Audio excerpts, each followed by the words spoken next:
Oke Riva. Nah, kita undang kawan teman-teman di sini GMU karena pertama untuk di beranda saya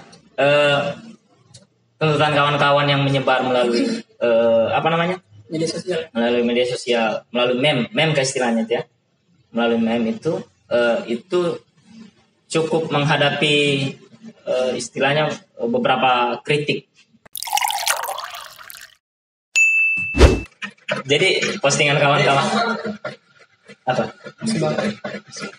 postingan kawan-kawan itu menuai beberapa kritik, termasuk poin 1. Nah kalau tidak salah Ikra juga waktu itu ini mantan ketua DPM, bagi kawan-kawan nanti yang belum tahu, mantan ketua DPM FKIP justru juga mengkritik di poin yang terakhir kalau tidak salah. Saya juga membaca di beberapa tuntutan itu, saya agak bingung, tapi kita akan urai nanti, semoga bisa satu persatu ya dengan waktu, karena kita juga harus persingkat waktu. Nah, yang pertama itu soal pemberian nilai poin 1 kan? Ya, poin B. Poin nilai B, untuk pemerataan nilai B. Pemerataan nilai B plus kalau tidak salah. Nah, untuk beberapa yang mengkritik itu, kau mungkin pernah baca juga, yang orang-orang yang kritik nanti. Maksudnya itu, kau disitulah tugasmu untuk menjawab. Tapi saya pribadi membayangkan begini. Waktu itu saya coba seolah-olah saya masuk dalam perspektifnya kawan-kawan gitu, karena fenomena pemerataan nilai B kan atau B waktu itu kami belum ada B plus, itu sering saya lihat waktu itu kan di kampus sering lambat nilai masuk, atau kadang ada mata kuliah umum yang harus diajarkan di program studi lain yang administrasinya itu cukup sulit ditangani sehingga dosennya tidak masuk dan kampus mengintervensi dengan memberikan nilai B.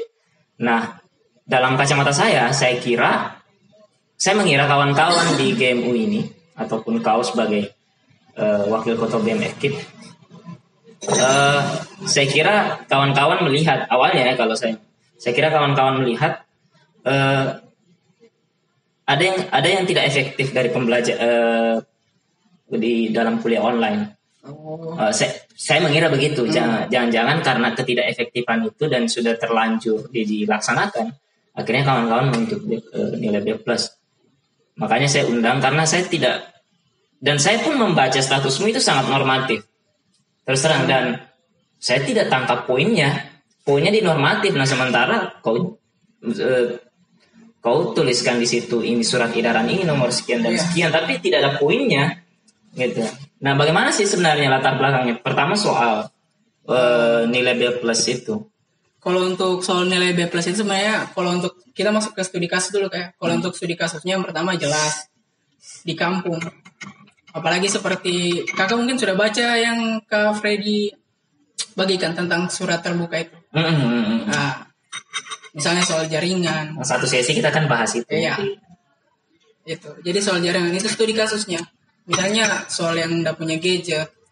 Karena begini, ada surat edaran. Kalau untuk poin pertama itu untuk landasan kenapa sampai kita ke sana, kenapa sampai kita harus menuntut ke sana, itu ada surat edaran rektornya nomor 3526 yang bunyinya sebenarnya poinnya yang di surat edaran itu apa? Itu pada poin ke-6. Kalau untuk secara kalau untuk dari pemahaman saya, jadi dia bilang begini. Jadi di situ kita ambil 2 poin ke-6 dan poin kedua. Jadi kalau misalnya kuliah online itu tidak bisa dilakukan, bisa melakukan secara, maksudnya memberikan tugas dengan sistem informasi, komunikasi, dan edukasi. Itu sistem untuk poin kedua. Untuk ke-6, jika memang tidak bisa, harus dikonfirmasikan ke dosennya. Nah, sekarang begini, kita tahu berapa persen yang punya gadget nih, mahasiswa yang punya gadget atau mahasiswa yang punya gadget. Poinnya kita tidak tahu nih. Ya, poinnya kita tidak tahu. Terus yang kedua, untuk jaringan sendiri di kampung mereka bagaimana? Sedangkan saya juga harus tinggal di Palu karena di kampung saya jaringannya kurang baik. Oh, berarti itu keterpaksaan kok tidak pulang sebenarnya? Iya, keterpaksaan sebenarnya. Karena jaringan tidak. Iya, karena jaringan tidak bagus kan, jadi ya terpaksa harus tinggal. Berarti poinnya ini sebenarnya ada beberapa mahasiswa yang kita belum tahu jumlahnya, yang tidak bisa mengakses perkuliahan online. Belum bisa mengakses perkuliahan online. Dan teman-teman menduga kalau dia tidak bisa mengakses kuliah online, kemungkinan nilainya akan buruk. Ya, ada studi kasus yang pertama itu yang dari Kupang itu, Kak. Oke, dari Kupang. Yang dari Kupang, dia lantaran tidak punya gadget, dia tidak bisa ikut untuk kegiatan untuk proses pembelajarannya. Tapi bagaimana akhirnya mahasiswa dari Kupang itu menduga nilainya akan jelek? Sementara kan nilai belum keluar. Enggak, maksudnya untuk prosesnya. Untuk proses pembelajarannya. Dia bilang dia tidak bisa ikut. Oke, dia tidak bisa ikut. Dia tidak bisa ikut. Tapi poinnya kan ini tuntutannya ke nilai. Enggak, maksudnya kalau di poin ke-6 dia, Kak. Dia bilang itu untuk proses pembelajaran. Oke. Kalau untuk yang kita minta ini poinnya nilai B. Ada juga di yang kita bahas tentang SOP itu. Yang menuntut dosen. Di situ sebenarnya kena. Nanti kan itu di tuntutan nomor ke poin ke-6. Poin ke-6 kan.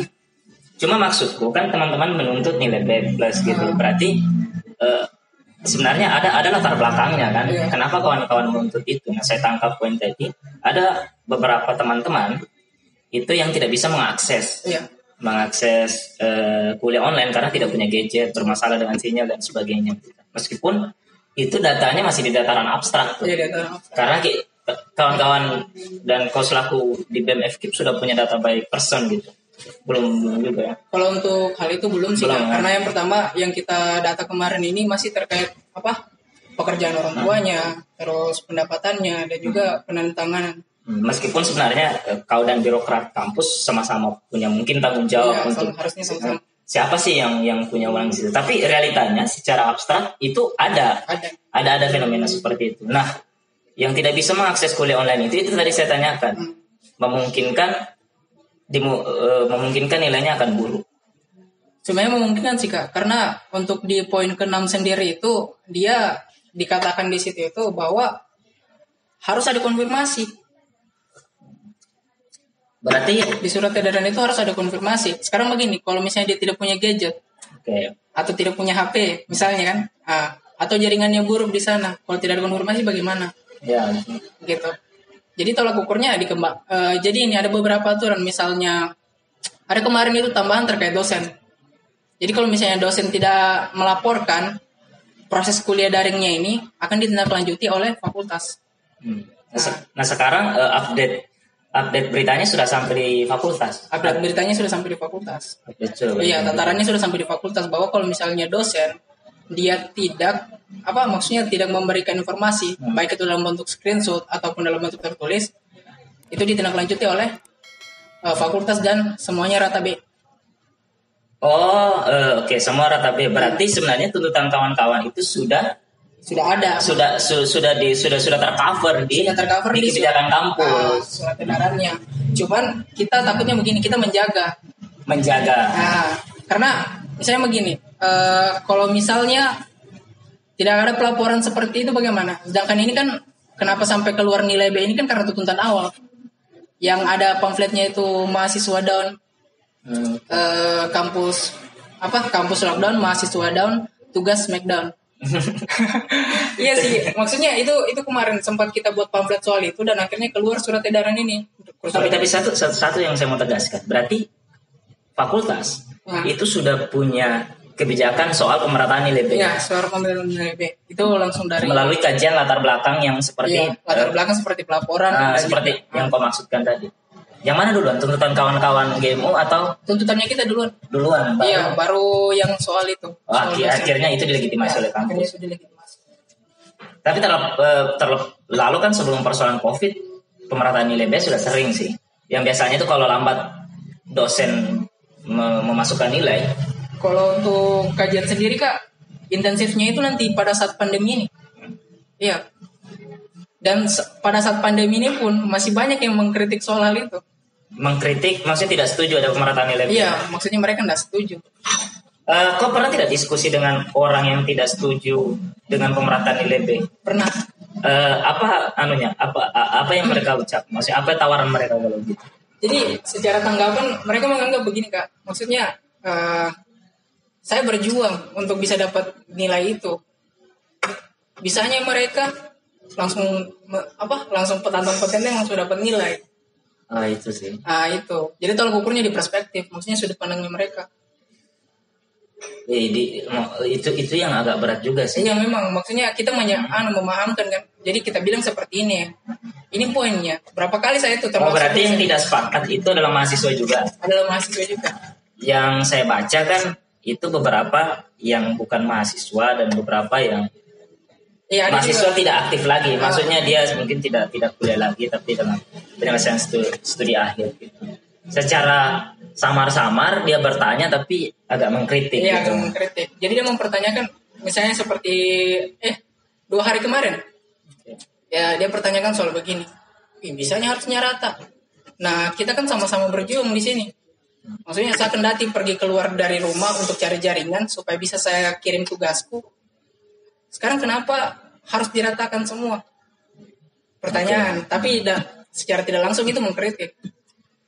Ini kan kalau kita mau tarik kan poinnya ini di status darurat. Iya. Kemudian mungkin bisa dikolaborasikan seperti apa sih harusnya ya kajiannya. Iya. Seperti apa sih toolsnya dosen ini dalam memberikan nilai gitu. Karena untuk pemberian nilai mungkin ini kasus lain. Saya pernah mendengar keluhan dosen iya. Yang bicara ke saya bahwa kadang-kadang kita dosen bingung gitu dalam memberikan nilai ke mahasiswa. Maksudnya ada mahasiswa yang punya kapasitas, tapi malas masuk. Sementara kan indikator kehadiran kan menjadi poin penting juga dalam pemberian nilai. Gitu. Itu juga sih. Nah, ada situasinya terbalik gitu. Ada orang yang rajin masuk, tapi kadang-kadang maksudnya untuk kapasitas yang diinginkan gitu. Yeah. Katakanlah di model jurusanku, kadang-kadang kan public speaking dan pemahaman. Iya, critical thinking itu dibutuhkan gitu. Nah, kalau jadi gini Kak, kemarin ada yang bertanya soal itu juga. Jadi dia pertanyakan kan pada saat kita keluarkan, langsung dia pertanyakan, ini pada saat pandemi. Dia pertanyakan soal itu kan, ini pada saat pandemi. Jadi lingkup tuntutan kita ini pada saat pandemi kan. Nah, jadi dia pertanyakan, jadi kalau sebelum pandemi bagaimana? Di situ kita luruskan. Luruskannya itu bagaimana? Diluruskannya itu kan ada kontrak perkuliahan. Itu bisa jadi acuannya sebelum pandemi. Saya tidak tahu, tapi umumnya kontrak perkuliahan kan hanya istilahnya ada fakto dia. Iya. Oke.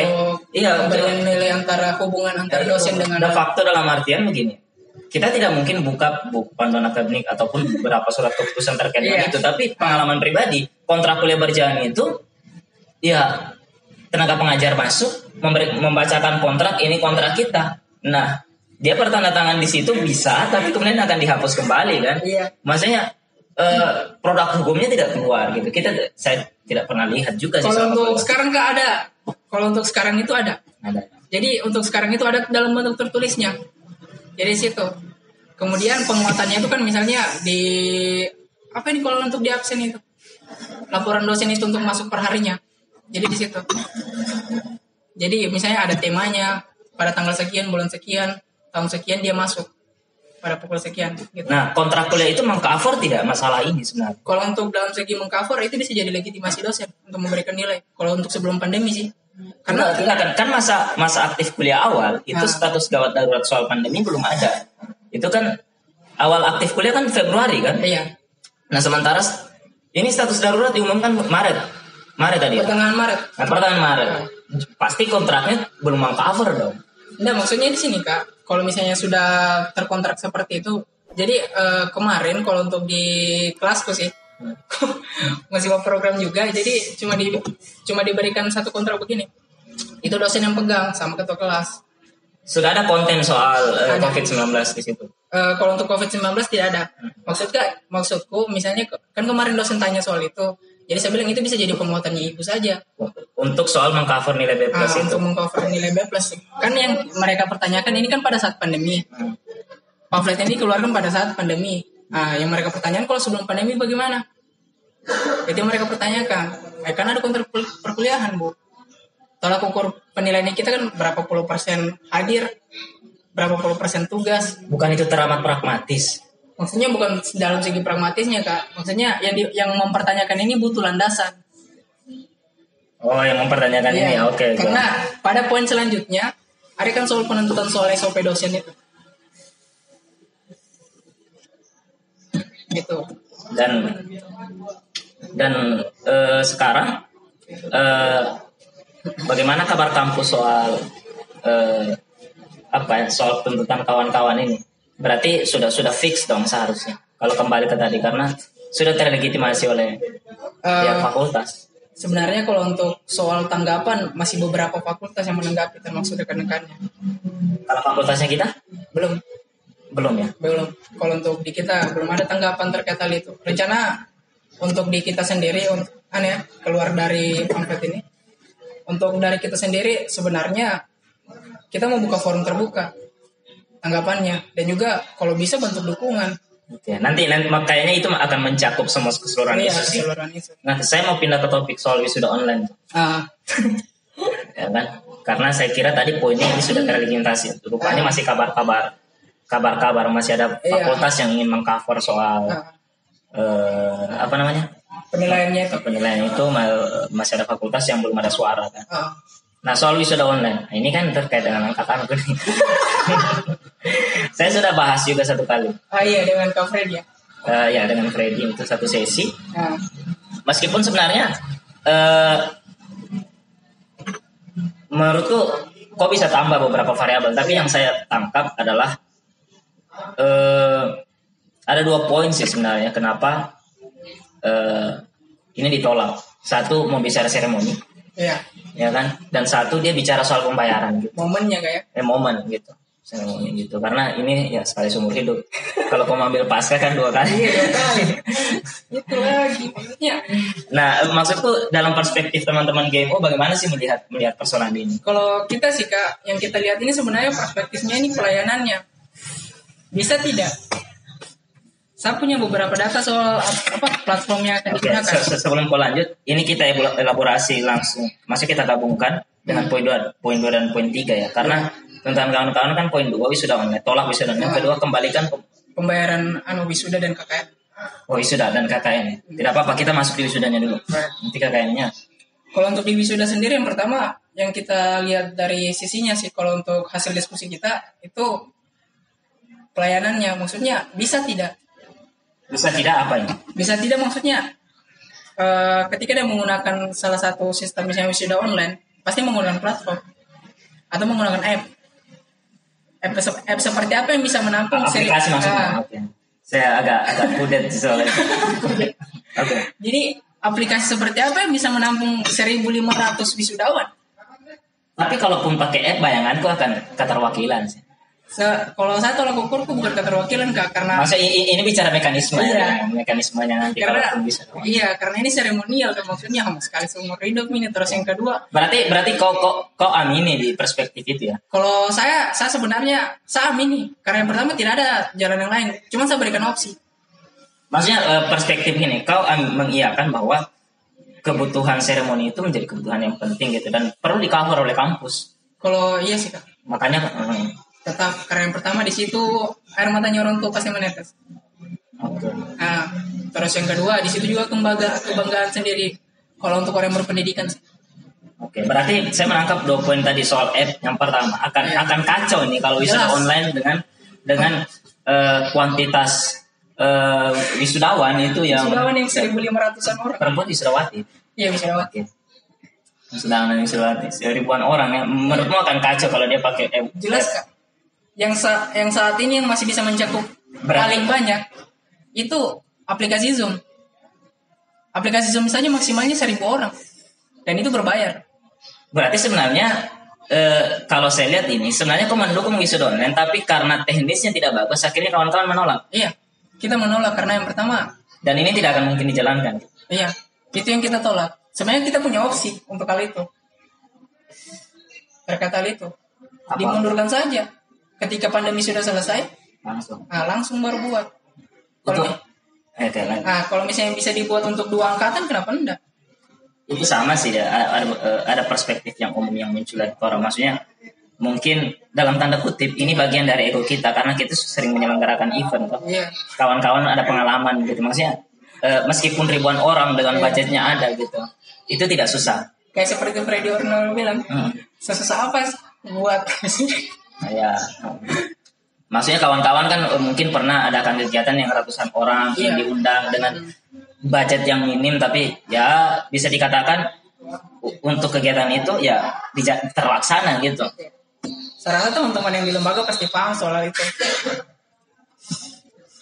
Kalau untuk di kita sih Kak, fokusnya kita itu kalau memang misalnya teman dari pihak birokrasi kampus, saya bilang birokrasi kampus ya dalam hal ini, itu mampu memberikan maksudnya dalam segi ini pelayanan, ini maksudnya kau di sini, ini pelayanan. Kalau misalnya pelayanannya tidak ada bagaimana? Kita punya 1.500-an orang untuk wisudawan dan juga wisudawati. Nah, platform yang paling banyak yang bisa menampung saat ini itu 1.000 orang. 500-nya bagaimana? Dibikin minggu selanjutnya. Kan sampai saat ini belum jelas. Yang ditahu pada pada nanti bulan depan atau minggu depan kalau nggak salah itu akan wisuda. Nah, bagaimana tanggapanmu kalau ada platform yang bisa mewadahi wisuda online? Kalau untuk soal itu tinggal dari sikonnya nggak, maksudnya tinggal dari segi pelayan, maksudnya ya. kan misalnya kalau saya mau bahas lagi berarti mengulang seperti yang tadi soal gadget itu kan kena semua. Oh ya, di situ meskipun sudah ada platformnya. Ya, meskipun sudah ada platformnya. Banyak, bukan cuma dari kursi itu sih Kak. Kan pelayanan ini kan banyak juga. Maksudnya dari kesiapan orang yang dilayani juga. Iya, meskipun platformnya ada. Meskipun platformnya ada, kalau misalnya tidak bisa diakses bagaimana? Iya, betul juga ya. Intinya semua alat-alat yang dibutuhkan untuk mengadakan wisuda online di aspek kampusnya pun sebenarnya belum bisa kita katakan masih belum jelas dan di aspek mahasiswanya kita juga belum tahu siapa wisudawan ini yang misalnya siap 50 Mbps untuk maksudnya server untuk cakupan 1.000 orang itu ya Allah. Mampukah kita dengan HP mungkin 2 GB RAM-nya? Apalagi ada beberapa perspektif kawan-kawan ya. Kalau saya kan agak secara pribadi saya sebenarnya kalau pribadi ya agak netral melihat persoalan ini. Saya juga sebenarnya ya kalau ingin menyenangkan juga kan kalau bisa mengalami satu momen itu. Segera kakak sudah. Iya, saya daftar kan. Jadi kalau kita kasih tahu dulu, kalau misalnya bisa buat pelayanan seperti itu atau tidak memenuhi, ya silakan. Kenapa enggak? Ya kalau enggak bisa ya mundurkan saja. Berarti poinnya sebenarnya di beberapa analisa tadi sebenarnya kawan-kawan, kalau yang saya tangkap poinnya tadi ya, sebenarnya kawan-kawan ini mendukung wisuda online, tapi secara paradoksnya ini tidak mungkin dijalankan karena di aplikasinya juga belum jelas apa yang mau dipakai, kemudian mekanismenya rancu. Kemudian nanti beberapa mahasiswa akan sulit mengakses. Iya, sulit mengakses. Karena yang mereka buat ini tidak sesuai dengan realita yang ada. Ekspektasinya tinggi sekali. Iya, karena dan itu satu terjawab lagi kan di beberapa diskusi di Facebook, saya melihat beberapa dosen juga secara individu barangkali masuk mempertanyakan kalau kawan-kawan menolak ini bagaimana dengan wisuda 102 dan sebagainya. Iya. Tapi kan beberapa kawan-kawan yang lain juga menjawab ini event loh, enggak tidak sesulit itu. Tidak sesulit, maksudnya ini bisa diadakan gitu. Katakanlah wisuda 101 di minggu pertama gitu. Wisuda 102 minggu kedua gitu. Itu kan beberapa opsi yang diberikan oleh netizen itu. Cuman tinggal kesini lagi, maksudnya bisakah wisuda online ini dilakukan dengan tolak ukur yang pertama pelayanannya, terus yang kedua mekanismenya, dan yang ketiga para pelakunya, maksudnya orang-orang yang akan diwisuda ini. Nah kemudian pengembalian uang wisuda online ya, uang wisuda kita kan membayar 2,5. Iya. Nah kalau di kajian konkretnya kawan-kawan, bagaimana modelnya pengembalian ini? Apakah pengembalian itu? Karena kan kita sudah melewati proses ini untuk menuju ke sana gitu. Pasti kalau kita mau bicara soal pendidikan ini adalah berbayar gitu, maksudnya mainnya di situ dulu tuh, jangan di aspek yang lebih fundamental soal mencerdaskan kehidupan bangsa kan. Kalau ya tidak, maksudnya kalau kesepakatannya beberapa kawan-kawan kan relevansi mencerdaskan kehidupan bangsa kan di sekolah gratis, tapi maksudnya kita tidak di situ dulu gitu. Tapi di soal sistem pendidikan yang berbayar gitu, kita membayar. Kemudian 2,5 ini bagaimana kajian konkretnya gitu dari perspektif kawan-kawan? Sebenarnya kajian konkretnya kita itu ada kan wisuda tapi kembalikan uangnya. Maksudnya kembalikan ini dalam artian ya seperti misalnya uang untuk biaya ijazahnya berapa, legal apa? Tapi ijazah sudah jadi, Bang. Ijazah sudah ada. Nah itu, maksudnya di situ. Jadi kalau misalnya sudah ke situ, potong saja sesuai dengan anggaran yang ada, sesuai dengan barang yang telah diberikan ke kita, sisanya bagikan ke kita. Kenapa uang itu tidak ditabung saja bukan ditabung? Maksudnya kenapa uang itu tidak di situ saja sampai menunggu 101 ini diadakan secara event? Kalau untuk dari kajian sih Kak, kita fokus ke maksudnya kembalikan saja itu. Itu haknya orang lain, bukan hakmu. Kalau begini, saya tidak tahu apakah itu masuk dalam perspektif kawan-kawan BMO ataupun kau share pribadi. Kalau alasannya waktu saya mengkaji ini dengan Freddy, kalau alasannya Freddy sebenarnya secara pribadi, karena ini situasi pandemi, gitu, banyak orang yang tidak bisa mengakses kegiatan perekonomian yang seperti biasa. Jangan-jangan dia butuh. Jadi uang yang tidak terpakai sebaiknya kembalikan saja gitu. Nah kalau perspektif kawan-kawan bagaimana? Karena kalau untuk di kita sendiri Kak, kita bukan lihat ke sikon bahwa uang ini sekarang dibutuhkan, bukan ke situ. Tapi yang kita lihat ini bahwa ekspektasi tidak sesuai dengan realita. Mereka mengharapkan wisuda yang ya lumayan euforia, tapi ternyata hanya wisuda yang sifatnya berbasis online. Iya. Tapi kalau kampus bilang bukan kampus sih, tapi kalau ada hal semacam ini. Kalau ini kayak kalau. Ya kalau maksudnya ini kan masih simpang siur. Uang itu tidak usah dikembalikan, tapi kita tunggu saja sampai keadaan COVID-19 ini sudah kembali seperti semula begitu, status gawat daruratnya dicabut dan wisuda 101 itu diadakan saja begitu. Jadi untuk online-nya kan? Bukan online-nya tapi untuk eventnya yang kayak biasa gitu. Kalau untuk itu kan sama dengan opsi yang saya bilang Kak, dimundurkan saja tapi simpan uang. Ya, maksudku itu poin yang saya mau tadi. Sama seperti opsi yang kita bilang kemarin. Tapi kan absolut saya tuntutan ini. Iya, saya dari segi esensi kalimat sih Kak. Absolut.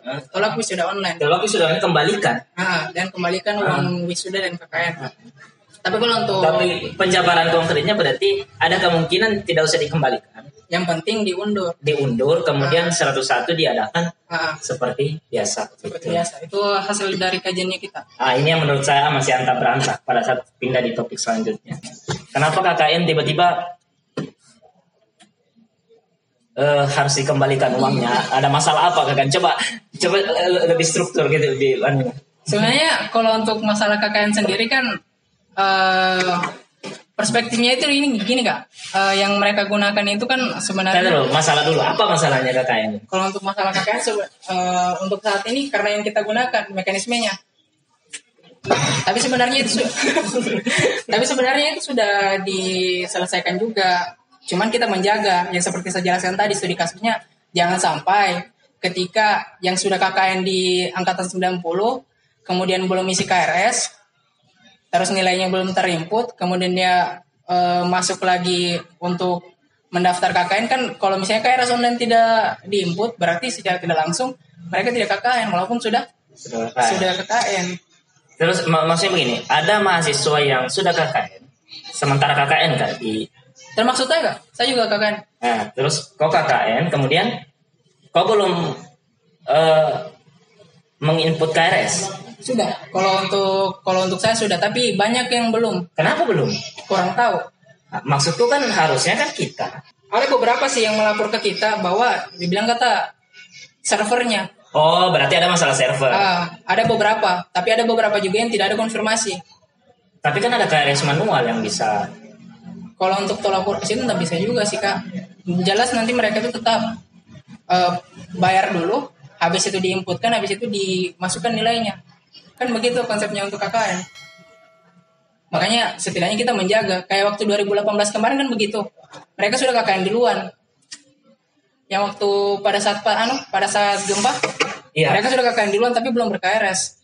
Nanti semester berikutnya. Dan masalahnya dia tidak ber-KRS. KRS online maksudnya. Iya, KRS online. Karena servernya tidak bisa diakses. Server tidak bisa diakses. Tapi mereka punya KRS manual. Iya, untuk pegangan. Dan KRS manual itu tidak bisa melegitimasi mereka bahwa mereka bisa dapat nilai karena dia punya KRS manual dan dia sudah turun, tapi dia belum. Makanya itu yang kita pertanyakan juga Kak, karena tidak ada acuan jelas sampai saat ini. Cuma dibilang untuk cuma kemarin sudah keluar surat edarannya bahwa KKN untuk angkatan 90 itu tidak membayar. Dia gratis, tapi yang kita wanti-wanti ini untuk yang ke depan. Maksudnya mereka sudah di angkatan 90 tapi belum mereka input nilainya. Pada saat angkatan depan baru mereka disuruh ikut kembali bagaimana? Meskipun gratis, tapi waktu. Oh gitu. Iya. Berarti ada kebijakan KKN 90 yang sekarang gratis. Iya ada. Itu padahal ada kebijakan KKN 90 gratis yang sebenarnya KKN 90 ini sudah pernah turun sebelumnya. Iya. Sudah pernah turun, tapi tidak bisa keluar nilainya. Kalau belum baru ke online. Karena mereka tidak bisa akses. Akhirnya dibikinkan KKN baru yang gratis. Mengobati luka sih sebenarnya. Kalau misalnya kita wanti-wantinya ke situ sih Kak, maksudnya. Kenapa tidak tuntut pemberian nilai? Kenapa harus pengembalian uang? Karena kemarin ada yang membayar sudah. Sebelum pasca ini kan sudah ada pendaftaran. Iya, maksudnya KKN 90 yang sudah membayar ini. Iya. Kan mereka sudah turun. Kenapa tidak tuntut pemberian nilai? Kenapa dituntut pengembalian uang?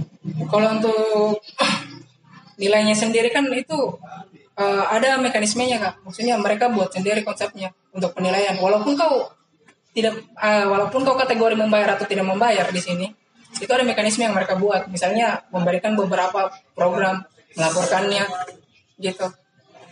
Iya, untuk KKN sendiri. Tapi kan maksudnya KKN 90 ini sudah turun. Begitu ya. Kemudian kampus memberikan kebijakan kembali untuk mereka KKN ulang dan gratis. Nah di posisi itu kawan-kawan meminta KKN 90 ini dikembalikan uangnya. Iya. Karena mereka tidak dapat nilai. Kenapa tidak tuntut nilainya? Kalau untuk di kita sendiri Kak, kalau untuk soal itu kajiannya kita masih sifatnya bahwa itu haknya dorang, uangnya dorang. Gitu. Maksudnya di sini tolak ukurnya kalau misalnya sudah kalau ini dikembalikan ya harus dikembalikan. Tapi bukannya efisien? Boom, bro. Dinda. Bukannya, maksudku saya secara pribadi melihat bukan lebih efisien meskipun kita tidak tahu tuntutan itu goal atau tidak. Iya. Maksudnya kalau saya merasa kalau itu dituntut nilainya keluar bukan lebih efisien. Kalau untuk tolak ukur menurutku bisa bantai itu, tidak. Kalau dari segi sih Kak, kalau hasil kajiannya kita yang mana hak, yang mana kewajiban. Kalau misalnya sudah diberikan, sudah jalan ya tetap harus kita ambil. Apalagi surat edaran sudah keluar. Gitu. Jadi pengembaliannya sebenarnya sudah ada kemarin. Sudah ada beberapa yang mengambil, tapi yang di kampung ini bagaimana? Kalau siklus psikologismenya kalau saya lihat. Ya kan maksudnya ini perspektif masing-masing kan. Ini menarik. Kalau saya melihat kan poinnya begini. Soal hak dan kewajiban itu. Karena ini perspektifnya adalah pendidikan berbayar, maka teman-teman begini kalau menurut ya, teman-teman diwajibkan.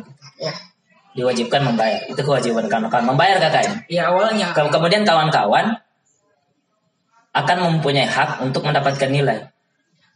Saya di poin itu sih melihatnya. Kalau untuk dari perspektifnya, kenapa tidak hak itu yang dituntut, bukan uangnya dikembalikan? Saya ulangi kembali pertanyaanku dengan kalimat yang berbeda gitu. Saya paham Kak, maksudnya ke situ. Cuman ada mekanisme yang mereka buat. Tapi sampai saat ini kok kalau untuk dari segi penilaian, mekanismenya masih ambigu. Yang mereka kasih ke kita itu masih mekanisme untuk pendaftaran dan juga pelaksanaan. Belum dalam segi perspektif ini begini supaya kamu dapat nilai. Oh, berarti maksudnya kampus tidak memberikan ruang terhadap adanya nilai. Jadi makanya sebenarnya tuntutan yang kita buat itu sifatnya mempertanyakan. Gitu. Karena kurangnya transparansi. Kalau misalnya ini jelas, kenapa harus kita tuntut? Kebijakan dan tuntutan saya khawatir akan saling tarik-menarik nanti. Iya memang. Maksudnya ketika katakanlah ini goal kalau uangnya dikembalikan, tapi 90 yang katakanlah bahkan relaksasi apa istilahnya iya lebih dari setengah lah yang diadakan kembali, maka jangan-jangan itu berbayar lagi. Maksudku itu saya membayangkan hal yang buruk akan seperti kita cuma mau wanti-wanti saja sih Kak, makanya menjaga. Kemarin juga sudah keluar sih bahwa uang itu dikembalikan. Oh sudah dikembalikan uangnya yang sudah, tapi itu udah ke operator prodi masing-masing. Jadi operator prodi yang menginformasikan ke mahasiswa yang di KKN itu. Dan kabar itu semua orang sudah bisa ambil uangnya masing-masing. Ya sudah bisa ambil uangnya. Berapa bayar KKN sekarang? 650. Kena di angkatan kakak berapa? Oh, di angkatanku justru rumit lagi kalau angkatanku ya, kalau saya mau cerita. Karena orang itu diganti kegiatannya menjadi apa istilahnya, kegiatan kemasyarakatan lah intinya waktu itu. Diganti, bukan KKN. Dan di cover SPKK. No, belum ada itu. Jadi ceritanya begini. Saya turun PPLT 2016. Ya kan di semester 2016 itu, waktu itu saya semester 9. Nah kan biasanya kalau kita setelah turun PPLT di angkatanku langsung akan turun KKN gitu.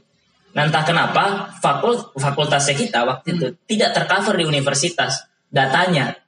Jadi akhirnya kita posisinya menggantung. Rumit ya kayak? Iya menggantung. Berarti kita harus tunggu Januari dong atau Februari. Iya. Untuk angkatan selanjutnya. Jadi sia-sia 3 bulan ini. Sementara beberapa kawan-kawan kan mau press supaya cum laude dan sebagainya bisa selesai cepat gitu.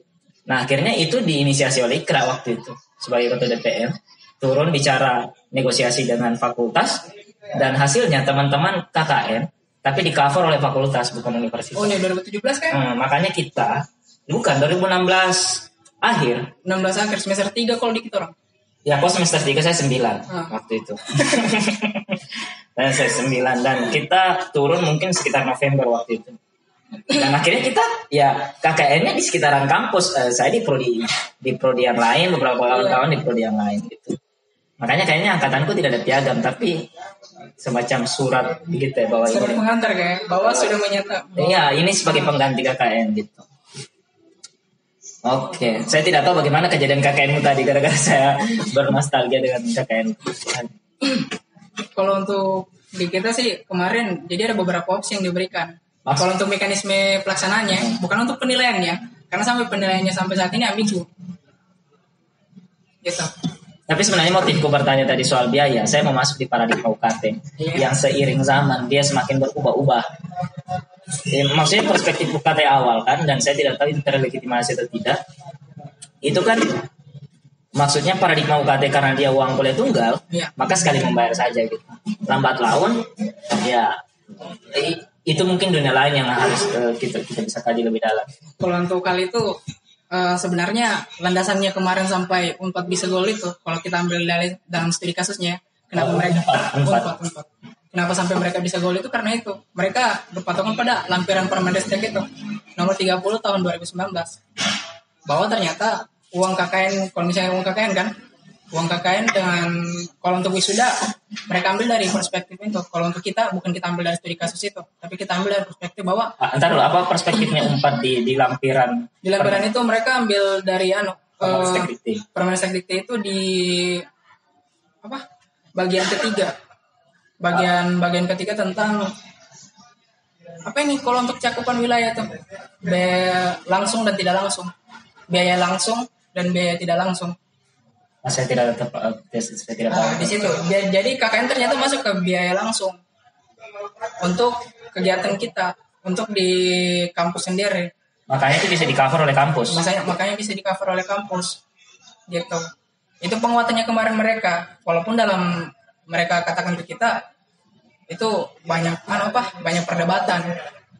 Padahal kan Permendestek Dikti mengikatnya nasional ya, tidak setiap kampus. Nah, bahkan kalau yang kita lihat di nomor 39 tahun 2017 untuk di KKN sendiri kan itu beda di pasal 5 itu. Itu kampus kan ada 4 poin itu. Yang saya ingat itu soal KKN dengan kehidupan biaya pribadi gitu. Iya, biaya pribadi dengan membandingkannya dengan strata UKT. Maksudnya kampus tidak menanggung. Bahasa kasarnya sudah itu. Tidak menanggung akan biaya PPN, tapi ternyata dalam lampiran ada bahwa ternyata biaya langsungnya itu mencakup KKN juga. Saya tidak mau terjebak di pembahasan UKT dulu karena itu saya dengan Putra kemarin untuk nostalgia memakan waktu sampai hampir 1 jam. Lama sih Kak kalau kita mau bahas. Iya nanti di sesi lain saya. Lumayan ya. Kita sudah 41 menit. Nah di tuntutan selanjutnya tidak apa-apa. Di tuntutan selanjutnya saya lupa sudah. Yang saya ingat itu di tuntutan keempat. Itu hapuskan pembayaran yang kita bahas tadi Kak. Nah selanjutnya apa lagi? Kalau yang selanjutnya itu dia penjelasan SOP pengurusan administrasi bagi mahasiswa semester akhir. Maksudnya SOP yang bukan SOP yang mengikat kawan-kawan yang sedang mengurusi studi akhir, itu bermasalah. Bukan sebenarnya bermasalah sih Kak, tapi kurangnya informasi. Publishing nih. Berarti kurang informasi dari kampus. Kurang informasi dari kampus. Itu yang kita pertanyakan. Efeknya apa? Efeknya beberapa banyak yang terhambat. Ada yang kemarin juga kalau untuk di prodi sih. Kalau untuk beberapa di prodi itu yang terhambat karena yang pertama mereka tidak paham harus menghubungi dosen bagaimana, sistem untuk ujiannya seperti apa, platform yang digunakan bagaimana. Cuman kemarin ada beberapa yang kirim ke saya kalau untuk adik-adik tingkatku, mereka pakai itu aplikasi WA. Jadi pembimbing satu terus pengujinya, terus dengan dia, kemudian dia menjelaskan gitu. Ya, soal kasus studi akhir kan beberapa yang saya lihat yang terkait dengan COVID-19 ini kan adalah kawan-kawan yang ujian atau seminar gitu itu melalui via online. Maksudnya banyak kawan-kawan yang terhambat, tidak tahu mekanisme itu. Selain itu apa lagi masalahnya? Kemudian kembali lagi Kak, maksudnya kapasitas dari yang akan diuji ini, maksudnya mereka punya misalnya seperti gadgetnya, lagi-lagi ke situ, lagi-lagi ke maksudnya mereka siap atau enggak dengan keadaan yang harus online seperti ini. Nah pertanyaannya, ada tidak fakta yang kau temukan bahwa memang ada mahasiswa yang tidak bisa mengakses soal studi akhir berbasis online ini karena tidak punya gadget ataupun sinyal di kampungnya parah dan sebagainya? Kalau untuk dari segi itu ada sih kayak melapor ke kita, tapi hanya dalam segi beberapa orang saja, person begitu. Misalnya datang, misalnya dari fakultas lain atau misalnya dari kita. Jadi kalau ketemu begini, saya begini ini hambatanku. Cuma begitu saja. Nah kalau di situ efeknya menurut saya bukan di SOP juga sih, tapi dia akan masuk di ranah ekonominya dari ekonomi mahasiswa karena ini soal gadget dan soal pulsa. Tapi kita perkuatnya itu Kak, maksudnya kurangnya ini sebenarnya di informasi juga. Itu. Nah kalaupun ada informasinya, katakanlah ini masif informasi, kita kawan-kawan sudah tahu. Nah kan tidak berubah juga realitanya, mereka tidak punya gadget, mereka tidak punya pulsa, dan apalagi yang parah sinyalnya, meskipun dia bisa pinjam tapi tidak punya sinyal, apalagi yang di kepulauan sana. Jadi harusnya ada penambahan sih di tuntutan itu pelayanan juga. Jadi maksudku, ya ini kan poinnya kalau saya lihat terdesak semua. Ya kan, SOP sekarang tidak mungkin mau ujian langsung. Terus apa solusi kalau begitu? Karena kalau saya bayangkan kalaupun SOP-nya masif ini dikabarkan, ya tidak akan ada yang berubah. Yang berubah pemahamannya kita. Kita tahu, tapi kalau saya tidak punya gadget, bagaimana? Katakanlah di kampung saya yang jauh itu, saya punya sinyal sedikit, tapi itu pun harus begini. Dan harus tetap kan posisinya. Saya tidak boleh begini supaya oke saya tahu. Terus saya harus bagaimana? Gitu. Nah maksudnya itu sempat juga jadi pembahasan di kawan-kawan gitu. Sempat sih baku debat malahan kemarin itu, bahwa ternyata bukan hanya dalam segi informasi saja, cuman yang lebih pentingnya ini kan informasi. Kalau untuk dari segi itu juga kita kembali lagi, maksudnya mereka siap tidak untuk mekanisme online ini gitu, dari mahasiswanya sendiri kan. Kalau untuk beberapa prodi itu sudah mengeluarkan, maksudnya ini cara online-nya. Kalau misalnya kau ambil blanko di sini, ini websitenya, gitu. Beberapa prodi sudah melakukan hal seperti itu. Cuman yang lebih penting saat ini kan informasi, menginformasikan ini. Itu. Meskipun realitanya saya tidak punya gadget dan tidak punya. Meskipun ke situ lagi. Maksudnya apa bayangan konkretnya kawan-kawan gitu ketika sampai di tataran diskusi itu gitu? Apa solusinya? Apakah menuntut pihak kampus untuk memberikan kebijakan atau apa, membelikan gadget atau kalau untuk dari bukan mengembalikan tapi budget yang kawan-kawan sudah bayarkan dari pembayaran UKT itu sebagian dialihkan untuk pembelian pulsa utamanya dan sebagainya, atau bagaimana? Yang sulitnya juga begini sih Kak, kalau untuk bahas soal itu kita pasti kembali lagi ke individunya. Individunya siapa nih? Maksudnya yang akan mengaksesnya nih. Maksudnya yang akan mengakses SOP yang sudah dikeluarkan oleh rektor gitu. Kita kembali lagi ke situ. Pertama soal informasi. kalau misalnya mereka dapat, tapi kalau untuk dalam segi mereka tidak bisa untuk mengakses bagaimana, karena tidak ada gadget atau hal-hal yang lain yang menghambat. Ya itu kan buntu gitu. Iya, itu kan buntu. Terus bagaimana? Nah, kita perlu solusi. Nah, solusinya? Makanya kalau untuk di kita sendiri makanya saya bilang tadi, kalau untuk di kita tuntutan itu sama dengan mempertanyakan solusi apa yang bisa diberikan, karena ini keresahan kan. Kita hanya membawa keresahan itu ke pihak birokrasi kampus. Iya, maksudku kan, ya makanya saya pertanyaan kembali, karena menurutku di setiap tuntutan, bahkan mungkin di semua hal barangkali, di setiap tuntutan itu ada konsekuensinya. Makanya karena diskusinya kita tadi melihat konsekuensi itu. Konsekuensinya. Kalaupun umpamanya SOP ini dikabarkan, bukan konsekuensi, tapi masih ada masalah yang lebih dalam lagi, soal ya kembali lagi soal gadget dan nah bagaimana melihat hal itu gitu. Kalau untuk dari kita sih, kita butuh apa ya? Kita butuh yang pertama itu informasi dulu. Maksudnya masifkan informasi. Kalau misalnya kalau dari birokrasi kampus itu punya SOP-nya, lakukan. Maksudnya sebarkan informasi itu. Terus yang kedua, kenapa kalau misalnya informasinya sudah tersebar, kalau misalnya mereka bilang kan, kita sudah sebar informasi, tapi kenapa sampai ada yang mengeluh seperti ini tentang SOP-nya? Kenapa mengeluh sama kita? Kita cuma bawa aspirasi, kita cuma bawa keresahan di sini. Karena pada dasarnya kita ini perwakilan dari mahasiswa yang ada di kampus itu. Nah, kalau untuk dari segi solusi, sudah ada beberapa kemarin yang diberikan. Misalnya contoh, di prodi masing-masing itu membuat website untuk diakses. Kembali ke individu. Iya, maksudku iya, jebakan ini pasti di gadget. Maksudnya bukan jebakan, maksudnya terjebaknya gitu. Terjebaknya akan di soal itu. Maksudnya bagaimana mengcover situasi itu. Kalau itu kemarin kita sampai apakah teman-teman menghubungi bahwa ini sudah ada informasi nih seperti ini, apakah kawan-kawan menghubungi bahwa memang ada kawan-kawan yang lain, katakanlah dia di pengurusan studi akhir dan situasinya kritis gitu. Itu kemarin kawan-kawan yang kritis itu diminta, kalau kau tidak punya sinyal pindah dulu. Iya. Apakah ada hal semacam itu atau bagaimana? Kalau untuk di situ belum ada sih. Kalau kita kemarin itu perkuatnya di kita bawa itu tapi disurvei. Yang kemarin. Jadi riset. Kita meriset, maksudnya tidak mungkin juga kan kita datang bilang begini sama birokrasi kampus, Pak ada yang bilang sama kita. Iya. Bahwa begini, tidak mungkin kan, jelas kita butuh data, kita butuh dukungan. Oke, meskipun sebenarnya di perspektif yang lain kampus juga harus jor-joran mencari fakta-fakta itu. Harusnya birokrasi kampus yang mencari solusi. Kita cuma setahu kita ini keresahannya Pak. Nah, kita bisa datang kalau kita membayangkan ini. Iya. Kalau di perspektifnya kita mungkin beda kalau ayah dengan anak.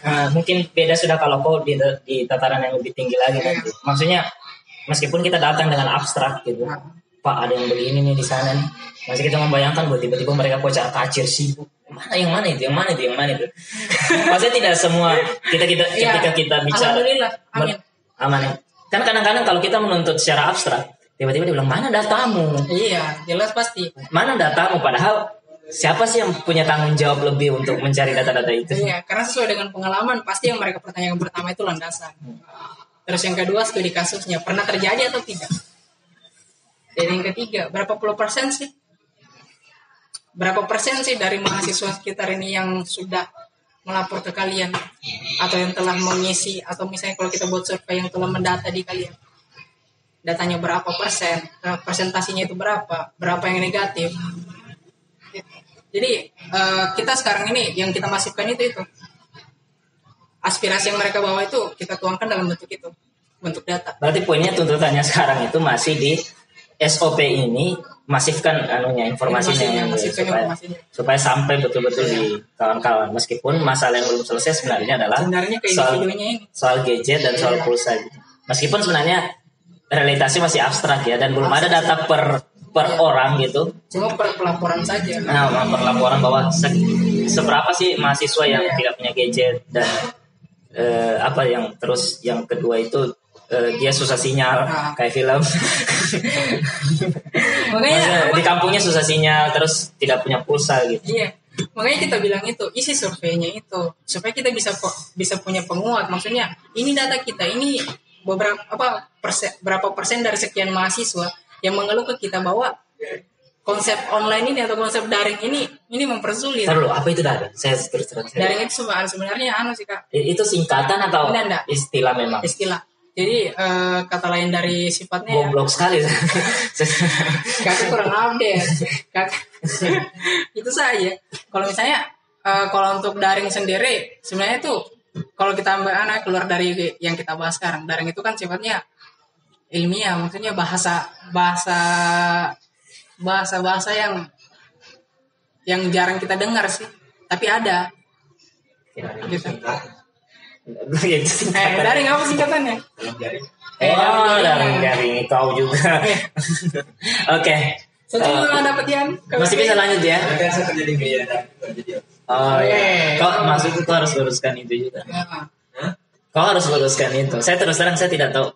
Gabut dengan daring itu saya tidak tahu. Oke, itu soal lain. Nah, tuntutan selanjutnya kayaknya tolak pembayaran UKT atau soal dosen? Enggak, kalau UKT kan kita masuk ke tuntutan utama dia. Saya keliru. Sorry karena saya tidak. Ya, dia tuntutan utama kalau untuk tolak. Oke, berarti selanjutnya itu tolak soal dosen. Soal mekanisme perkuliahan yang tidak produktif oleh dosen. Nah, ini menurutku yang keren juga. Bukan keren. Keren mungkin dia meraung-raung saja dalam dada gitu. Tapi maksudku ini apa? Belum konkret. Ya, gitu maksudnya di hal seperti apa begitu dilihat perkuliahan ini tidak produktif gitu. Maksudnya bagaimana situasinya? Karena kan menurut yang kenapa saya bilang ini butuh detailkan karena meme ini itu menurut saya di share tanpa ada penjelasan runutnya gitu. Poin ini apa maksudnya? Poin ini apa maksudnya? Poin ini apa maksudnya? Makanya banyak kebingungan kemarin juga. Bahkan kayaknya yang itu juga tidak dimuat ya? Atau saya yang tidak terlalu membaca detail di tanda tangannya kawan-kawan itu tanda tangan. Bukan di tanda tangan sih Kak. Petisi. Di survei yang survei untuk kan per orang. Oh ya. Tentang misalnya. Jadi ada penjelasannya di situ di bawah. Soal UKT, soal kuliah daringnya. Nah kembali ke soal yang tidak produktif. Kalau untuk tidak produktif sebenarnya patokannya kita itu di acuan tentang perkuliahan yang tidak produktif. Iya. Oke. Maksudnya yang pertama yang dirasakan. Sedangkan pertemuan secara face to face dalam artian manual itu saja sulit, apalagi dalam konsep ini. Itu pertama. Terus yang kedua itu berpatokan kembali lagi ke 52 yang kita jelaskan di awal itu. Daerah rektor 35 3526 dan pada poin ke-6 dan juga poin kedua. Apa bunyinya? Tentang penilaian B dengan kalau misalnya dia tidak bisa mengikuti kuliah daring proses daring, dia bisa diberikan tugas tapi yang sifatnya informasi, komunikasi dan edukasi yang itu IK. Nah, menurutku makanya saya mau kembali lagi ke soal yang tidak produktif itu. Ini kan situasinya yang begini, kok paham tuh? Iya. Nah, sementara tadi ada anggapan bahwa sedangkan di dalam kelas saja kita kadang-kadang tidak produktif gitu. Nah, maksudnya situasi apa yang diharapkan sebenarnya? Karena kan ya menurutku ini efek dari daring itu. Iya. Pembelajaran daring ya. Pembelajaran dalam jaringan. Ya kan? Menurutnya kawan-kawan, apakah ada mekanisme di dalam yang perlu direkonstruksi, diperbaiki kembali supaya produktif atau memang mekanisme daring ini tidak efisien? Kalau untuk kita lihat secara keseluruhan, menurut saya kalau untuk dari segi pengalaman ya, kalau untuk sambil dari pengalaman sih ini tidak efektif. Maksudnya berarti memang sistemnya yang tidak efektif. Bukan pihak-pihak yang ada di dalam. Iya, cuma kalau untuk dari kajian kita, ini dari saya yang tadi saya bilang kalau itu tidak efektif. Tapi kalau untuk dari segi kajian, mereka mengatakan harus sesuai dengan prosedur. Kalau misalnya tidak bisa kalau misalnya tidak bisa mengikuti harus dikonfirmasi. Sekarang begini, kalau misalnya dia tidak bisa konfirmasi bagaimana?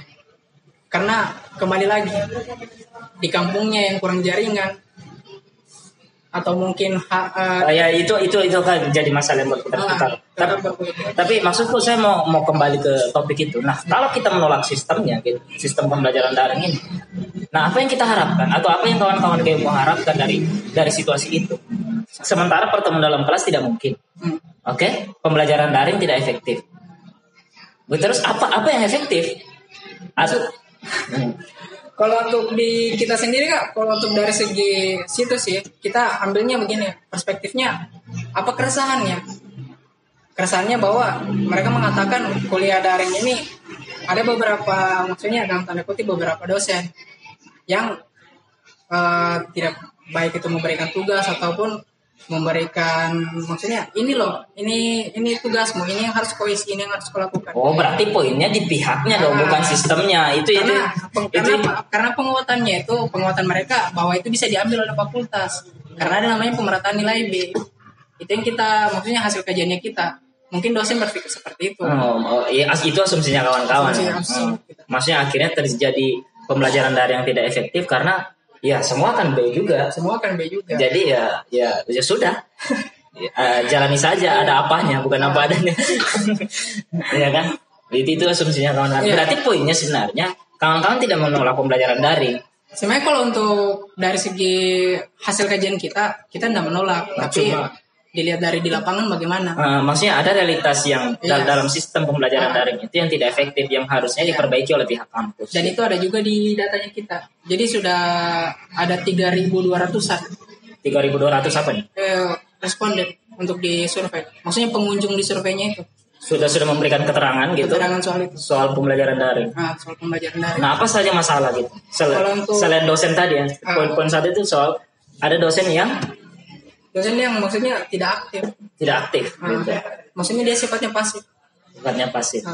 Tapi memang bukannya masih lebih baik juga kalau mahasiswa yang aktif. Tergantung sih. Jadi tergantung perspektif sih Kak. Terus yang kedua, ya pertama itu. Terus yang kedua jaringan. Terus pendapat mereka. Kalau untuk di data survei pendapat mereka terkait efektivitas. Jadi menurut mereka, jadi kan kita pakai skala poin di situ. Poin 1 sampai 5. Gitu. Poin 1 sampai 5. 1 itu sangat buruk, 2 itu buruk, 3 itu seimbang, maksudnya di antara kedua sisi ini. Terus yang poin keempat itu baik, poin kelima sangat baik. Berapa responden? Responden itu kemarin terakhir itu 616 yang mengisi keseluruhan. Pengunjung ada 3.000 lebih. Berarti, dan itu dipastikan mahasiswa semua ya? Iya, mahasiswa. Masih 6% sih. Kalau maksudnya saya membayangkan bahwa kampus itu jumlah mahasiswanya 10.000 ya? Iya. Oke. Kalau untuk masih 6% gitu. Jumlah mahasiswa sih yang kita dapat sampai sekarang ini berapa ya? 40.000 lah. Cuma saya berani bilang kalau itu data valid sih, karena belum ada sama saya. Oh iya, maksudnya itu. Iya. Kalau kita pun katakan benar, kalau paradigmanya adalah demokrasi dengan metode umpan balik seperti itu, ya seharusnya ada 600 orang yang perlu didengar gitu, atau 600 mahasiswa atau mahasiswi yang perlu didengar. Walaupun cuma satu Kak, kalau misalnya mereka resah, ya tugasnya kita untuk saling membantu.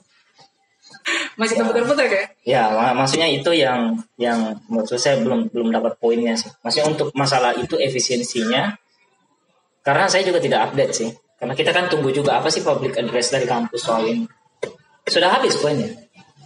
Satu lagi, berikan bantuan subsidi bagi mahasiswa dan pekerja kasar yang berada di lingkungan. Subsidi dalam artian apa? Dalam artian misalnya bantuan, maksudnya logistik. Kan kemarin kan. Oh, maksudnya untuk. Iyalah, maksudnya. Yang belum pulang kampung ini maksudnya. Iya. Untuk mahasiswa yang belum pulang kampung. Itu salah satu maksudnya empati sih yang dari kita. Kenapa sampai kita tambahkan bantuan itu? Tapi bukannya itu harusnya jadi tugas tanggung jawab negara sih. Tuntutannya ke negara gitu, bukan ke kampus. Keputusan kita tetap di kampus saja. Karena yang kita ambil cakupannya kan yang pekerja dan juga mahasiswa. Pekerja yang ada di lingkup kampus dan juga mahasiswa. Gitu. Ya saya maksudku dari segi perundang-undangan gitu, apakah memang kampus dituntut untuk memberikan itu? Maksudku saya coba melihat perspektif itu dulu. Kalau negara kan memang Memang toh. Seharusnya kan kalau kita mau tuntut ini ke negara, contoh gitu. Umpamanya ya negara harus meriset gitu, siapa sih warga di kampung situ yang pemenuhan kebutuhan pokoknya lemah, kemudian dia berada di luar, dan apalagi lebih spesifik kuliah gitu. Kalau saya melihatnya seperti itu. Kalau untuk di kita sendiri Kak, kan kita ambil cakupannya di kampus. Iya. Maksudnya, jadi pekerja kan ada contoh pekerja kasarnya itu. Ini kemarin juga banyak pertanyaan, termasuk salah seorang dekan yang di salah satu fakultas. Mereka mempertanyakan pekerja kasar ini siapa? Iya, karena itu kan belum. Tapi dia yang jawab sendiri. Datanya sendiri dia jawab sendiri. Dia tanya sendiri jawab sendiri. Yang dia tahu kalau pembersih yang di kampus itu dalam artian itu adalah BLU. Tapi kalau dilihat dari realita pekerjaannya kasar atau enggak? Pekerja kasar kan? Di situ abstrak sekali sih sebenarnya. Cuma makanya kemarin itu kita tidak tanggapi karena yang pertama hanya pemaknaan kata saja di sini. Nah, saya tadi melihat posisi apakah memang kampus berbeda kalau kita bicara soal moral ya. Tapi maksudnya di tataran legitimasinya apakah memang kampus dituntut oleh negara gitu untuk merespon hal-hal seperti itu, apalagi di masa Covid ini. Karena ini di luar wilayah pendidikan ya. Kalau hal itu kita nggak tahu Kak. Iya, maksudku saya cuma melihat sisi itu saja sih. Kalau untuk kemarin sih banyak sih beberapa fakultas yang ada di kampus itu mereka buat misalnya contoh seperti kegiatan peduli. Iya, memang ada kan. Nah, kan Kakak lihat sendiri. Iya, saya lihat beberapa teman-teman yang dokumentasikan. Gitu, kegiatan peduli. Tapi siapa jadi sasaran untuk kegiatan peduli ini? Kemarin menurutnya kawan-kawan kegiatan peduli itu sasarannya kemana? Sasarannya mungkin di mahasiswa yang tinggal di kampus atau maksudnya tinggal di sekitar Kota Palu karena mereka mungkin menganggap bahwa kalau saya pulang takutnya jaringanku tidak bagus di sana. Gitu kan, kalau di kampung udah bagus jaringan. Makanya yang kita ke situ, tapi mereka tidak perlihat sih dokumentasi soal di mana sih mereka siapa sasarannya. Tidak ada penjelasan soal siapa sasarannya. Yang mereka paparkan itu cuma dokumentasinya saja. Nah, pembahasan dengan dosen waktu itu dia menyentuh soal legitimasi tidak? Bahwa memang kampus harus berdasarkan peraturan ini, berdasarkan peraturan itu. Ada tidak sentuhan-sentuhan? Kalau untuk dari segi sentuhan sih kemarin ada beberapa video pada saat pertemuan ini Kak. Pada saat pertemuan perwakilan fakultas dengan rektorat. Jadi itu di aplikasi Zoom. Ada salah seorang dosen dia mengatakan seperti ini. Dalam 1 bulan biaya yang dikeluarkan untuk kuliah daring itu hampir 1 juta. Untuk sejuta, hampir ratusan ribu. Takutnya saya keliru kan? Hampir ratusan ribu untuk pokoknya ada untuk 1 mata kuliah. Sekarang dengan manual bagaimana? Mana yang lebih ekonomis di sini? Dia membuat perbandingan seperti itu. Nah, dia buat perbandingan seperti itu. Kemudian kalau dia langsung memberikan opsi, dia sebut jadi Pak Rektor untuk semester depan saya sarankan untuk maksudnya bukan dihapuskan sih, tapi dia ditiadakan untuk semester depan membayar UKT begitu. Maksud bro, tidak apa-apa. Nanti kan bisa di skip. Iya. Tapi masih ada baterainya tadi ya. Nanti kita. Itu poin yang terakhir ya. Iya. Poin umumnya ini yang menarik sih. Poin utama itu tolak UKT pada masa pandemi. Meskipun sebenarnya kita berharap setelah akhir Mei, saya tidak tahu tanggal berapa pasti 29 bagaimana status gawat daruratnya pandemi ini. Nah, saya membayangkan bagaimana jadinya kalau tolak UKT di masa pandemi. Pasti tidak ada aktivitas di kampus dan bisa dikatakan semester itu tidak berjalan. Maksudnya? Kan ini tolak pembayaran UKT. Iya. Oh, berarti kalau misalnya tidak bayar UKT, ya tidak kuliah begitu? Iyalah. Karena kan kampus bukan di situ yang kita ambil sebenarnya, Kak. Yang kita ambil ini maksudnya biayanya. Bukan maksudnya kau tidak berbayar, maksudnya gratiskan untuk semester depan. Itu yang kita minta. Ya memang gratis berarti tidak membayar dong. Iya. Gratis. Nah, Oh, tolak maksudnya gratis. iya. Oke. digratiskan gitu. Cuma Iya, ya, ya meskipun beda-beda motif, tapi Iya. kan konsekuensinya sama. Intinya tidak ada kas yang masuk di kampus. Itu poinnya. Nah, bagaimana kampus bisa berjalan? Nah, paradigmanya kampus sekarang adalah BLH. itu lagi. Maksudnya Maksudnya kita- bagaimana diskusinya kawan-kawan di tataran itu? kalau untuk di tataran situ Kak, kita sampai ke apa ya kemarin yang kita bahas tentang ini.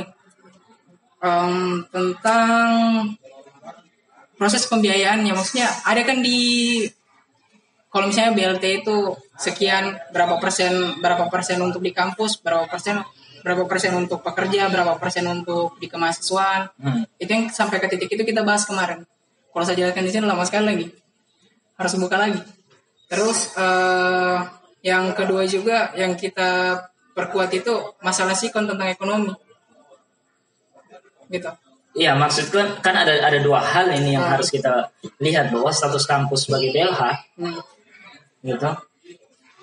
Kemudian yang kedua, banyak orang yang ekonominya semakin terpuruk karena situasi pandemi gitu. Yang sulitnya saat ini Kak, kalau misalnya rencananya kita mau buat forum terbuka dengan mereka untuk bahas soal itu Dengan pihak kampus. dengan pihak kampus, karena sampai saat ini kan belum. Ini kan masih untuk apa suara-suaranya kita bahwa ini loh keresahannya kita. Itu yang kita sampai pada Iya, titik itu. saya bingung di posisi itu karena maksudku saya juga melihat perspektif kampus ya. Iya. Meskipun di dataran yang lebih tinggi itu bisa kena kajian lagi. Ini dampak dari katakanlah ini komersialisasi pendidikan dan sebagainya, atau efek dari pembayaran UKT dan sebagainya, dan bagaimana status kampus di soal BLH itu.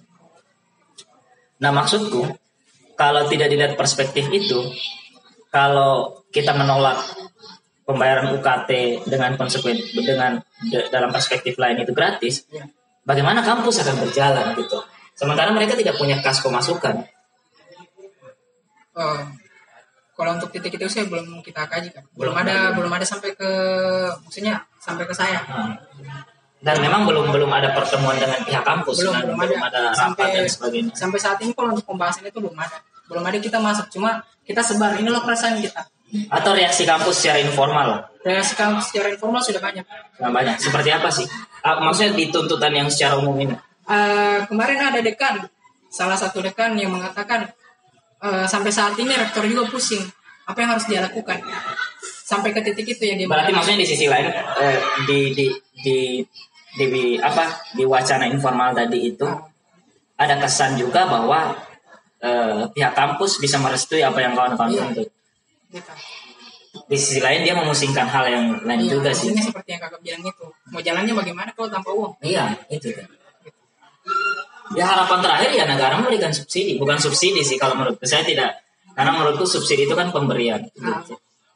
Kalau untuk kajian lanjutan sih, maksudnya kita sampai saat ini masih mengkaji jalur-jalurnya ini bagaimana. Yang penguatannya ini kan paling di Permendikbud nomor 39 tahun 2017 dengan lampiran Kemendikbud nomor 30 tahun 2019. Lampirannya yang terbaru. Lampiran yang terbaru. Cuma masih di titik itu saja dulu. Kalau untuk masalah di situ juga dijelaskan jalurnya seperti apa, berapa persen. Cuma di sini lagi kalkulasi direktorat seperti apa. Mereka pola hitungnya bagaimana? Kita tidak tahu di sini karena tidak ada keterbukaan di sini. Gitu. Kalau misalnya mereka terbuka dalam segi ini pola aturan mainnya kita terkait dananya. Ini dari sini katanya kamu terus dibagi ke sini, terus dibagi ke sini, terus dibagi ke sini. Ya. Tapi sampai saat ini Poinnya transparansi gitu. poinnya transparansi.